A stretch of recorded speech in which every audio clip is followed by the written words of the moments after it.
Mayambu Kurumjari, ELITETV na kanana puthokjaba Voice of the People gi nifuni pansuba episode socio-political commentator Chongtham Bijoyna Special Assembly Session karaktabagi matangda fongdo khiba paudam khara meeting taminasi. Ay isinaw sing boy Kurumjari. Ako'y ngasi ay kanone. Manipur yang crucial ba parliament faming ida. Ako'y irang siga marile na special session assembly ma kaubiyo na haibada kaubu ngamhugda bagi kusik matam badi leri 11 hour yore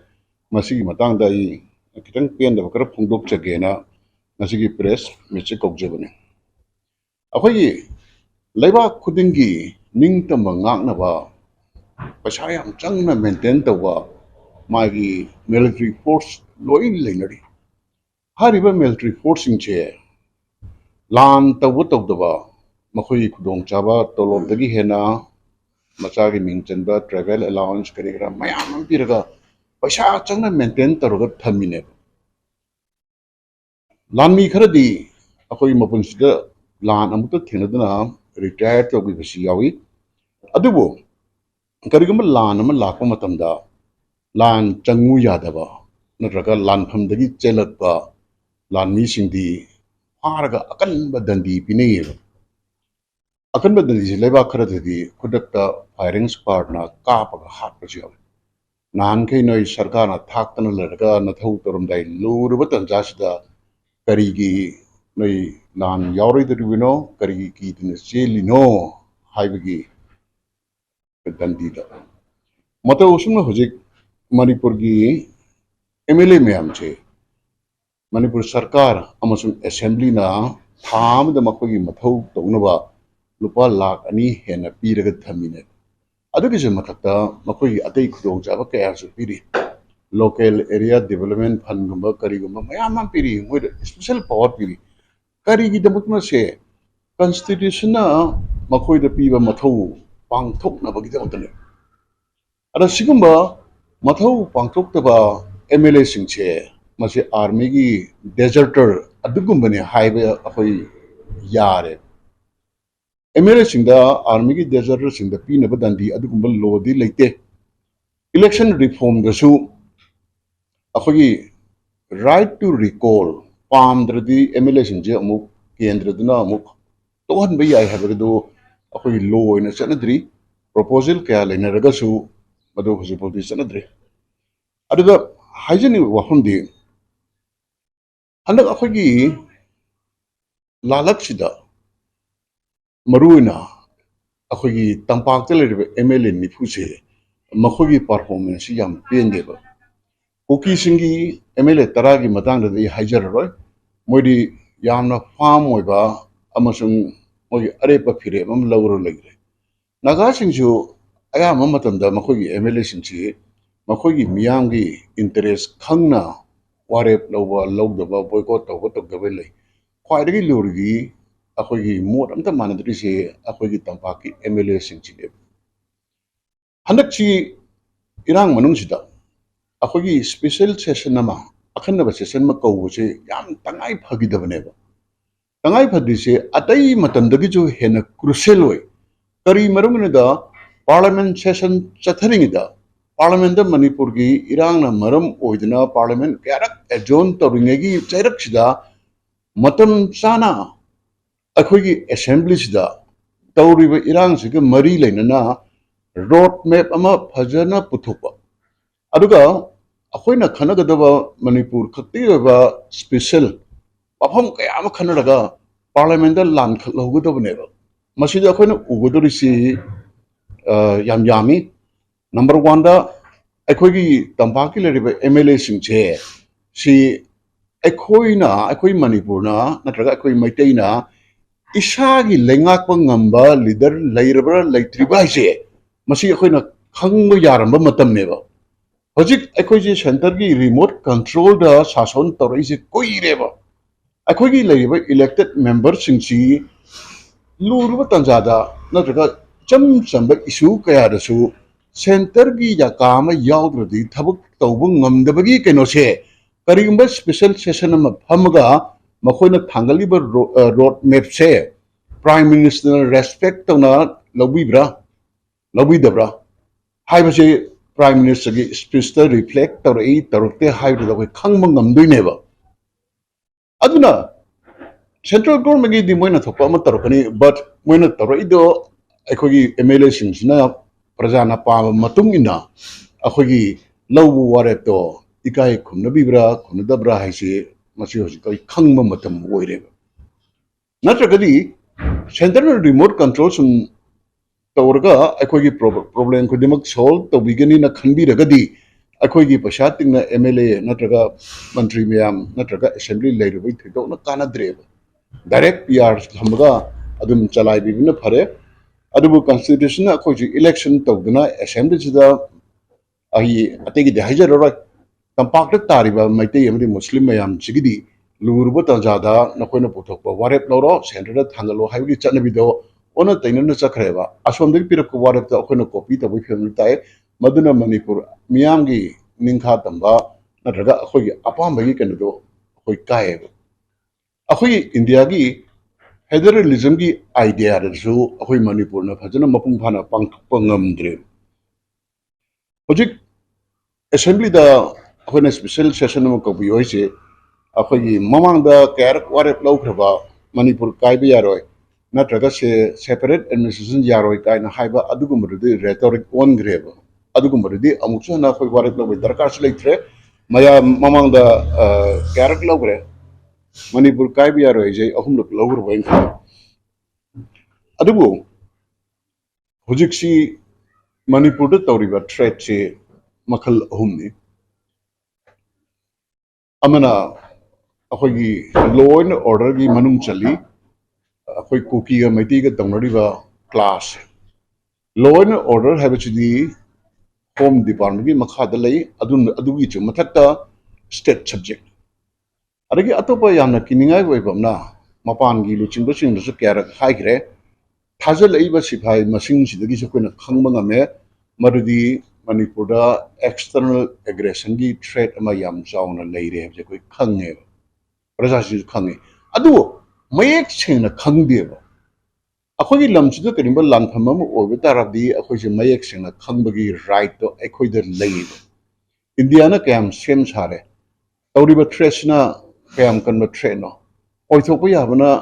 kaya no karam kan da tarpa yai haiba je koi khangdeba yaroiba Manipur da hojik thajal isi ngarang nahan lakpa tharaga akhoi akhanaba special force yam yawi lami lising hundra lamun leire akhoi gi paramilitary yawna Manipur police gi tonganba lising nifu mungam chi leijari punamak chi yengur kanda naga go ki lan khamnaba khaktagi oiragadi masing chi aduki matik yamgre ngasagi external threat ama external aggression gi threat ama leiye bachi leader kharana hai gi bedana tana tawriba ground dal riba thabak si akhoi u phange 1962 da chinana india da landai apandagi dandara pe ngak pa gi mathau se defense minister haibidi central government gi mathau adur ga su 1962 da chinana landara pas da north east da assam da Chinese force Tezpur yokshala abne Tezpur yokshala padigi matandagi Prime Minister Nehru na asa loin thadoga we are sorry for the people of Assam haraga Assam je chinagi khayat hundo umado ngasibu Assam ni miyam na kaudri adubu laibok phobadigi international pressure amasung chinagi logistic support khara watpana marum oina moi hando khiba hando ga su ngasi phobada moi Arunachal Pradesh matandu Nepal na khangnaba adugi yam chawba saruk ama moina paisalaga adum leigre aduna external aggression gi threat che center na daita pubiri na akoi sum leithokpa yadabagi akoi khudong thiba ma lei aduna sigi matang da assembly da khanabiraga Manipur Valley se yamna su strategic obe area ni sida khundariba miyoi maruena maitei singche akhoi compulsory military training tokjage haibagi permission chingba isa ngathok chanaba ꯀꯔꯤꯒꯨꯝꯕ central ꯒꯣꯔꯃꯦꯟꯁꯤꯅ fail ꯑꯣꯏꯔꯒꯗꯤ ꯅꯠꯇ꯭ꯔꯒ school college ꯈꯨꯗꯤꯡꯃꯛꯇ junior ꯑꯃꯗꯤ senior NCC compulsory ꯑꯣꯏꯍꯟꯒꯗꯕꯅꯤ ꯍꯥꯏꯕꯅꯆꯤꯡꯕ ꯑꯩꯈꯣꯏ ꯋꯥꯔꯦꯞ ꯀꯌꯥ ꯂꯧꯔꯒ ꯑꯩꯈꯣꯏ ꯁꯦꯟꯇꯔꯗ ꯊꯥꯔꯝꯒꯗꯕꯅꯦꯕ ꯀꯩꯒꯤꯅꯣ ꯃꯁꯤ ꯑꯩꯈꯣꯏꯒꯤ ꯌꯥꯝꯅ ꯚꯦꯂꯤꯗ ꯑꯣꯏꯕ ꯗꯤꯃꯥꯟꯅꯦꯕ ꯑꯗꯨꯒꯤꯁꯨ ꯃꯊꯛꯇ ꯑꯣꯜ ꯏꯟꯗꯤꯌꯥꯗ ꯆꯠꯅꯔꯤꯕ ꯒꯟ ꯄꯣꯂꯤꯁꯤꯁꯦ ꯃꯅꯤꯄꯨꯔꯒꯤ ꯑꯣꯏꯅ ꯁꯦꯝꯗꯣꯛꯑꯒ ꯃꯅꯤꯄꯨꯔꯒꯤ ꯇꯣꯉꯥꯟꯕ ꯒꯟ ꯄꯣꯂꯤꯁꯤ ꯑꯃ ꯊꯝꯕꯤꯕ ꯄꯥꯝꯃꯦꯕ illegally nongmai paibagi mahutta border area ni strategic oiba area ni adegi lamda prohibited oiba bor mayam manipur gi damakta di specially masi pahenji haibna chingba akhogi state assembly sina ware amalorga yagera yaroira center da thabira magadi akhoi madugi makhata na pursue to akhoi ngaktok chanabi wase cameroon lakane ba hujiki mathau pangthokpa ngamdaba mathau lakana chenbe MLA singse maming mathadi paningde laiba ki leader ne na moise leiraga shanti gi matamda leader waningba luruba tanjada life and death ki question la kanda mapanda family thigo posu yauri masa masa mapanda lo la tamin alai posu yauri makhoi gi silence se kitang handle adu akhanaba assembly session parliament loidringida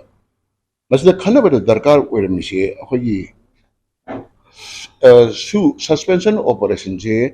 manipur government mamada unilaterally handore center na yarakte hai masida akan ma wari ama lauraga akoina center da amogna thabi hai assembly gi wari oina kargino do hujikti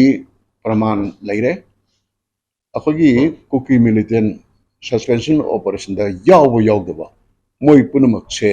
makhal amadagi insurgent natteba makhoi ideology leite makhoi politics leite makhoi je supnagi drug lord singi private army ni se chap chana taramne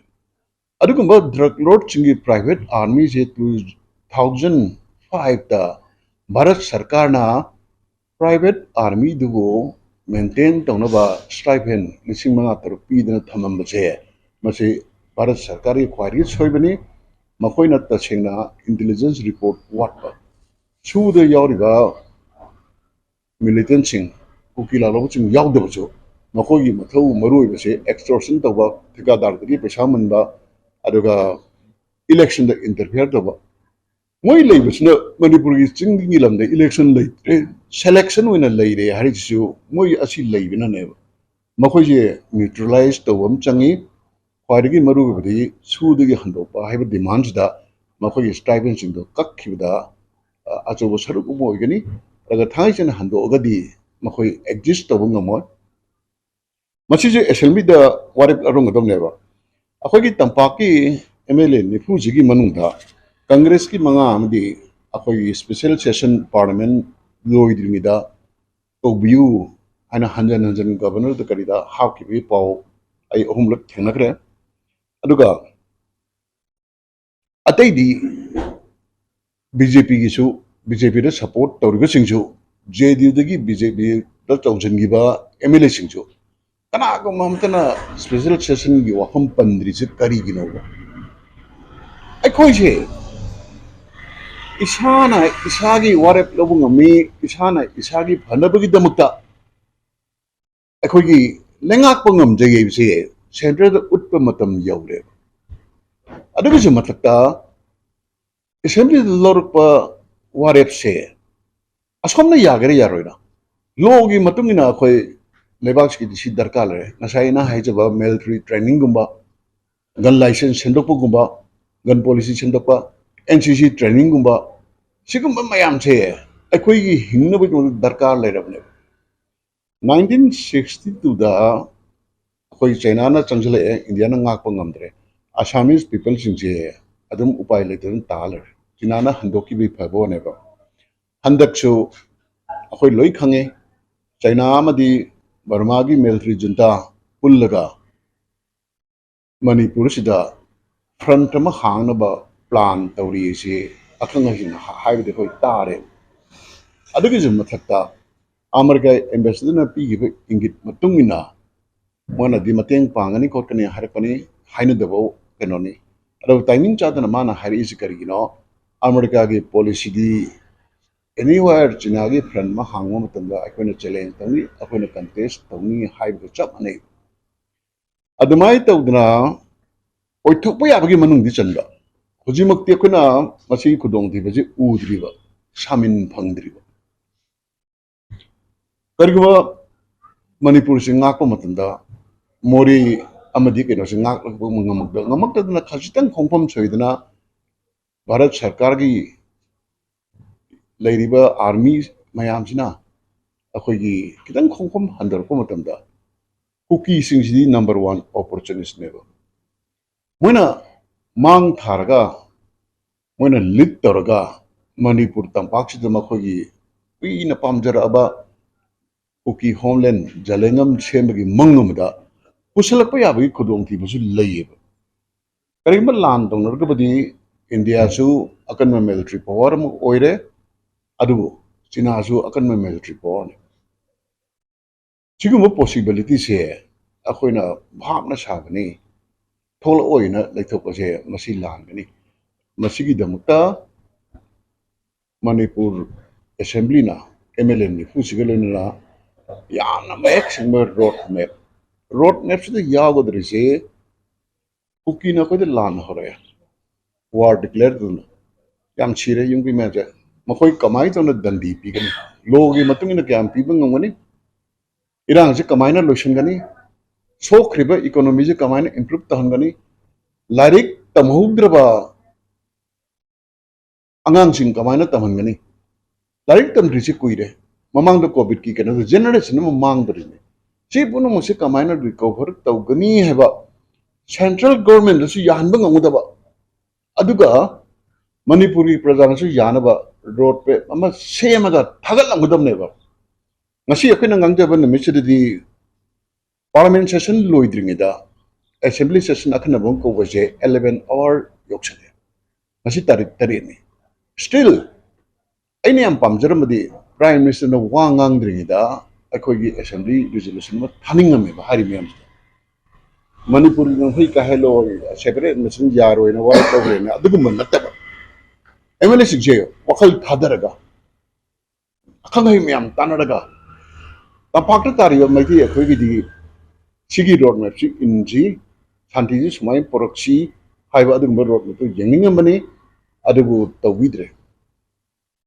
ado sigi damata hojiki congress ki manga yaudana haiba di moi di assembly session ko yune am takselami lemori MLA kuntra manga che masi matam mama na traka matam amada Manipur gi miyam da akoi explanation ma to darka lagini ba koi karigino tham gi na koina lak ani hena to chaduna amadi atei kana ba kaya phanga na thau torum da ka na thau to ri karigino je ka hangbam change atopa paw mana akoi gi minister nemchak bina ngasi aigi mathakta kai slander gi defamation chit ma tawgani na khabar mayam de yawi kesu kaide tawbiu ai dum mayok na jagani arga atopamna Srimati Nemchak kibena ngasi press da thadori be cherol mayam da magi mathakta su aina defamation chit ma tawgi machak marang kaina yawre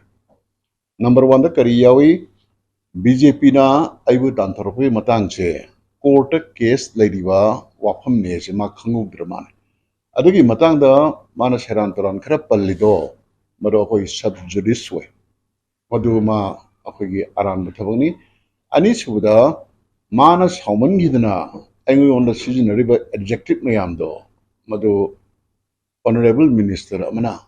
koi mahum rang kham haiba yaba natte adugu mayam do ponjalaga aisu magi mathakta defamation suit ama tawgani adugi mathakta atamna magi mathakta case tawngay jam lay ai soidna loin tawgani harga election jage thank you Socio-political commentator Chongtham Bijoyna हाइखिबा पाउदम खरा meeting तामिनख्रबा मतुंगदा ngasi gi oinadi voice of the people gi nifu nipan suba episode matang asa loshinjare channel asimakta da pungfam asimakta da elite tv na puthokchaba voice of the people gi makha tarakpa episode ta kanana kari hairi habadu mo miting taminasi ngasi gi oinadi kanana baya thang ni je